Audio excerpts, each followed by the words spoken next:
ሰላም ሰላም እንደምን አላችሁ የኢትዮ ፕላስ አድማጭ ተመልካቾቻችን። ሻዕቢያ በስድስት ግንባር ጦርነቱን በይፋ ጀምሮታል።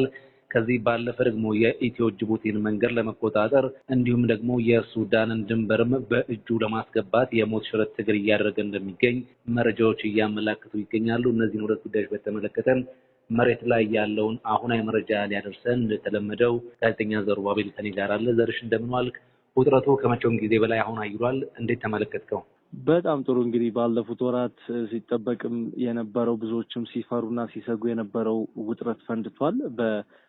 ትላንትና ብዙ ነገሮች ይፋ ተደረጉ እንጂ ካለፈው ሰኞ አንስቶ ነው ህዋት ውጊያ የከፈተው አፋር ምድር ላይ። በተለይም ቲፒኤፍ የሚባሉት የሐራ መሬት ታጣቂዎች እንግዲህ በአፋር ክልል ውስጥ እንደሚሰለጥኑ እንደሚደራጁ እንደሚንቀሳቀሱ ይታወቃል። ሐራ መሬት ወይም ይሄ ነፃ መሬት እዛ አካባቢ አላቸውና እዛ ላይ ነበር ሲሰለጥኑ የነበሩት። ከዚያ እየተነሱ ከዚህ ቀደም ለ2-3 ጊዜ ጥቃት ከፍተው እንደነበር የቲዲኤፍ ወይም የህዋት ታጣቂዎች ላይ የሚዘነጋ አይደለም። በየዕለቱ በገፍ ከቲዲኤፍ ወይም ከህዋት ታጣቂዎች እየከዱ በርካታ ወታደሮች ይሄን ኃይል ሲቀላቀሉ ነበር የሰነበቱትና እንግዲህ ባለፈው ሰኞ አንስቶ እንግዲህ ጀነራል ታደሰ ወረደ ከዚህ ቀደም ምንድነው 1000 ሳይሆኑ በፊት ሳይበዙ በፊት ማጥፋት አለብን የሚል ነገር አንስቷል። በተመሳሳይ ጀነራል ምግበ ኃይሌ ደግሞ አንገታቸውን ሳያወጡ ባጭር መቅጨት አለብን ሲሉ ታስጠንቅቀው ነበረ። አሁን ላይ እንግዲህ ያንን እየተከበሩ ነው። በይፋ የአፋር መሬት ላይ ተኩስን ከፍተዋል። ይህ ደግሞ በቀጥታ ከሻዕቢያ የተሰጣቸው ትዕዛዝ እንደሆነና ይህን ውጊያ በዋናነት የከፈተው እንግዲህ ሻዕቢያ እንደሆነ ነው የተነገረው። በዋናነት የህዋት የትግራይ ኃይሎች አይደሉም። የትግራይ ኃይሎችን ተጠቅሞ የሻዕቢያ ዋና ትዕዛዝ ተሰጥቷቸው የሻዕቢያን ትዕዛዝ ነው እያስፈጸሙ ያሉት ሊባል ይቻላል። አሁን እንደው የሐራ መሬት ታጣቂዎችን ለመምታት የሐራ መሬት ታጣቂዎችን ለማጥቃት ይባል እንጂ አላማው ያ አይደለም። አብዛኛውን የአፋርን ፓርት በተለይም የጅቡቲ ወደ የኢትዮ ጅቡቲ መንገድ መቁረጥና መቆጣጠር ከዛም በኋላ ላይ ያንን ለመደራደሪያነት ለማቅረብ ታልሞ እንደሆነ እንግዲህ መረጃዎች ያመላክታሉ። እነዚህ ነገሮች መሽመጡ ካለ ሶስት ጉዳዮች ጋር ወቅቱ በጣም አስገራሚ ወቅት ነው። ምክንያቱም ፕሬዝዳንት ኢሳያስ አፈወርቂ ከግብጽ ጉዟቸው ከተመለሱ በኋላ የግብጽ የከፍተኛ ባለስልጣናት ጅቡቲ ደርሰው የጅቡቲን ኢትዮጵያ የምትጠቀመውን የጅቡቲን ወደብ ከጎበኙና ከጅቡቲ መንግስት ጋር ስምምነት ከተፈራረሙ በኋላ የመጣ ነገር ነው። እንደምታስታውሰው እነዚህ ክስተቶች እና ሁኔታዎች ከተፈጠሩና ከሆኑ በኋላ ነው እንግዲህ የሐራ መሬት ታጣቂዎች ላይ ወይም ህዋት የአፋር ግዛት ላይ መሬት ላይ ተኩስን የከፈተው። ይህን ተከትሎ እንግዲህ የአፋር ክልል ያወጣው መግለጫ ብዙዎች ተመልክተውታል።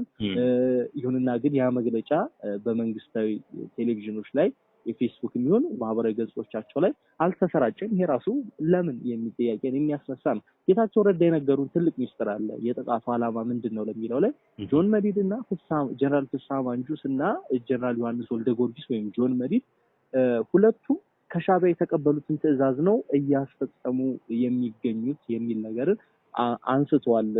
እንግዲህ ፍስሐ ማንጁስ እንግዲህ በተደጋጋሚ ከዚህ ቀደም እናንተ ማውርተናል ሱዳን ካርቱምና አስመራ ኤርትራ ሲመላለሱ የነበሩ የትግራይ ጊዜያዊ አስተዳደር ሰላምና ጸጥታ ቢሮ ኃላፊ ናቸው። ጆን መዲድ ደግሞ ይሄ ደቡባዊ ትግራይ አሁን የሐራ መሬት ታጣቂዎችን ለመምታት የገባው የደቡባዊ ትግራይ አካባቢ የሚንቀሳቀሰውን ጦር አርሚ የሚመሩ አዛዥ ናቸው። ሁለቱ ናቸው እንግዲህ ከሻዕቢያ ቀጥታ ትዕዛዝ ተቀብለው ጦርነቱን ከፍተውታል የሚሉት። አላማቸውም ደግሞ ይሄ የሻዕቢያ አላማ ነው የሚሉት ጌታቸው ረዳ እና ይሄንን ሁላችንም ልናቅ ይገባል የሚል ነገር አንስቷል። እንግዲህ አሁን ሻዕቢያ እያደረገ ያለው ነገር ህዋትን በመጠቀም የኢትዮጵያን ጉሮሮ የማነቅ ነገር እና ይሄ የፊት ለፊቱ ጦርነት እንዳይደረግ ጦርነቱ እዛው ኢትዮጵያ መሬት ውስጥ እንዲሆን የማድረግ አደገኛ ስልትን ነው እየተከተለ ያለው። ምናልባት በዚህ ስልቱ የሚገፋበት ከሆነ የኢትዮጵያ መንግስት በቀጥታ ወደ አስመራ ሊተኩስ የማይችልበት ምንም አይነት ምክንያት የለም። ምክንያቱም የፕሮክሲ ጦርነቱ አዋጭ የሚሆነው ለኢሳያስ አገዛዝ እንጂ ለኢትዮጵያ ህዝብ አይደለም። ከዚህ አንፃር ምናልባት የኢትዮጵያ መንግስት በቀጥታ ወደ አስመራ ወይም ወደ ኤርትራ የጦርነቱ የሚሄደው ወደዛ ሽፍት ለማድረግ ሊንቀሳቀስ የሚችልበት እድል አለ። ሻዕቢያ የኢትዮጵያን ጉሮሮ ለማነቅ እየተንቀሳቀሰ ነው ስንል ሁለት የኢትዮጵያ እስትንፋሶች ወይም መውጫ በሮች አሉ። አንደኛው የኢትዮ ጅቡቲ ቦርደር ነው።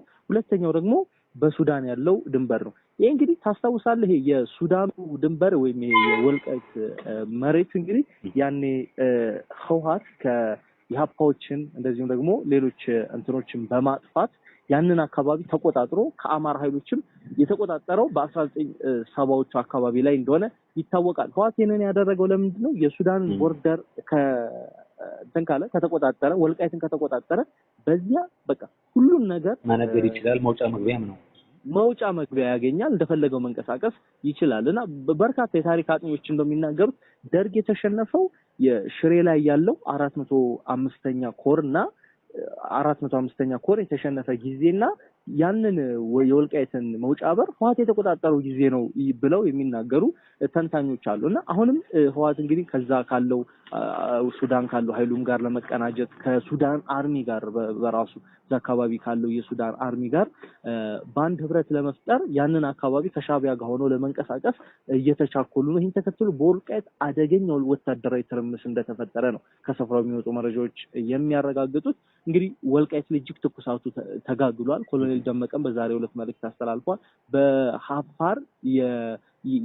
በአፋር የተደረገው ትንኮሳ ለኛ እንደ አላርም ነው። ስለዚህ የተከዘዘብ በተጠንቀቅ ሆኖ እየጠበቀ ነው የሚገኘው የሚል ነገር አንስቷል። ባለፈው ሳምንት የወልቃይት የዞን የሚሊሻ ጽሕፈት ቤት ኃላፊ አቶ ክብረአብ በማህበራዊ ገጻቸው ላይ አንድ መልእክትን አሰራጭተው ነበር። እሳቸው ምንድነው ያሉት? እንደው ባለን መረጃ መሰረት ነው የሚሉት። እንግዲህ ላስት ዊክ ላይ የተላለፈ መልእክታቸው ነው እና ከሚቀጥለው ሳምንት ወይም ደግሞ በህዳር ወር አጋማሽ ላይ ህወሓት በወልቃይት ጦርነት ለመክፈት መንቀሳቀሱን መረጃ ደርሶናል የሚል ነገርን አጋርተው ነበርና እነዚህ ነገሮችን ስታይ ህወሓት አሁን በሁለቱም በኩል በዚህ በአፋር የኢትዮ ጅቡቲ መስመር ለመቆረጥ ደግሞ የሁመራን ወይም የሱዳንን መውጫ የሆነውን የወልቃይትን አካባቢ ለመቆጣጠር የኢትዮጵያን መንግስት ለማነቅ ከሻቢያ ትዕዛዝ ተቀብሎ እየተንቀሳቀሰ እንደሆነ እያሳዩ ነው የሚገኝ። ከዚህ በተጨማሪ እንግዲህ ቅድም አንድ ያነሳነው ነገር አለ። አሁን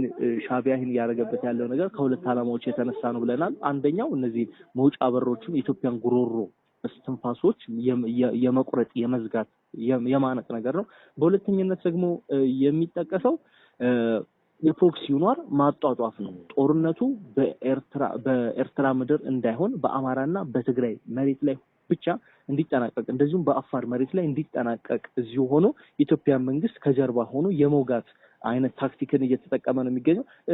ኢሳያስ አፈወርቂ ደግሞ አዛውንቱ አምባገነን መሪ ማለት ነው። እሳቸው ደግሞ በፕሮክሲ ዋር የተካኑ የካፐተ ልምድ ያላቸው ጎረቤቶቻቸውን ከጀርባ በመውጋት የሚታወቁ ናቸው። አልሻባብን በማስታጠቅ የሶማሊያ መንግስትን ሲወጉ ነበር። እነ ኦነግን ግንቦት ሰባትን በማስታጠቅ ኢትዮጵያን ሲወጉ ነበር። የጅቡቲ የሱዳን ነፃ አውጪዎችን በማደራጀት እንደዚህም ደግሞ በየመን ውጊያ ተሳትፈዋል። ከዚህ በተጨማሪ በሶሪያ ውጊያ ጭምር መካከለኛው ምስራቅ ድረስ በመሄድ ቅጥረኛ በመሆን የተሳተፉ ናቸው እና ኢሳያስ አፈወርቂ ፕሮክሲ ልምድ ያላቸው ናቸው። አሁን ያን ተጠቅመው ጦርነቱን የውክልና ለማድረግ ነው እየተንቀሳቀሱ የሚገኝ። የኢትዮጵያ መንግስት ደግሞ ያን ነገር ይፈልገዋል ብዬ አልገምትም። ትናንትና ስንወያይ ጀነራል ባጫ ደበሌ የኤርትራ መንግስት እኛ ስለ አሰብ ስናነሳ ሉዓላዊነታችን ተነካ፣ ሉዓላዊነታችን ተደፈረ ይላሉ። እናንተ ግን መሳሪያ እያቀበላችሁ በፕሮክሲ እየተዋጋችሁ የሰው ሉዓላዊነት ስትጋፉ ዝም ትላላችሁ የሚል ነገር አንስቷልና ያንተን አፍንጫ መምታት ትችላሉ፣ የኔን አፍንጫ ግን እንዳትነኩ ብሎ ነገር የለም። ኢትዮጵያ እየታገሰች ነው። የኢትዮጵያን ትዕግስት እንደ ፍርሃት አትዩት የሚል ነገር አንስቷልና የኢትዮጵያ መንግስት በእርግጠኝነት የሻቢያው አገዛዝ በዚህ የፕሮክሲ ጦርነቱ የሚቀጥል ከሆነ እንግዲህ ወደፊት ሊገሰግስ እና ወደ የጦርነቱን ሜዳ ወደ ኤርትራ መሬት ላይ ለማድረግ የማያደርግበት ምንም ምክንያት የለውም። እንግዲህ አሁን ላይ በወልቃይትም በለው በአፋርም በለው አደገኛ ወታደራዊ ትርምሶችና እንቅስቃሴዎች እየተደረገው ነው የሚገኘው። እንግዲህ የተለያዩ ዓለም አቀፍ ሚዲያዎች እኔ እናንተ አሁን ውይይታችንን ከመጀመራችን በፊት ሰፊ ሽፋን ሰጥተውታል። የቱርኩ አናዶል፣ ኤኤፍፒ፣ ኤፒ እንደዚህም ደግሞ ቢቢሲ ሽፋን ሰጥተውታል። ህወሓት ወደ አፋር ገብቶ ጥቃት መሰንዘሩንና ወረራ መክፈቱን እየዘገቡት ነው። ይህ ሁሉ የሆነ ቢሆንም ግን የትግራይ ክልል ጊዜያዊ መንግስት እንደዚሁም ደግሞ ህወሓት እንደዚሁም ቲዲኤፍ እስካሁን ስለ ጉዳዩ የሰጡት ምንም አይነት መግለጫ የለም። እንደዚሁም ደግሞ በኢትዮጵያ በኩል ምንም አይነት እስካሁን ድረስ የወጣ ኦፊሻል የሆነ መግለጫ የለም። ይሁንና ግን የጠቅላይ ሚኒስትሩ የአፍሪካ ቀንድ ልዩ አማካሪ የሆኑት አቶ ጌታቸው ረዳ የሻዕቢያ ዓላማ በህወሓት ሰዎች በኩል እየተፈጸመ ነው፣ የራያም ላይ የተከፈተው ጥቃት የዚህ አካል ነው የሚል ነገር አንስቷል። እንግዲህ አብርሽ አሁን ላይ ያሉት ወታደራዊ መረጃዎች እነዚህን ይመስላሉ። ዘርሽ ለመረጃና ለጊዜ እንደተለመደው ከልብ አመሰግናለሁ። መልካም ጊዜ። መልካም ጊዜ። መልካም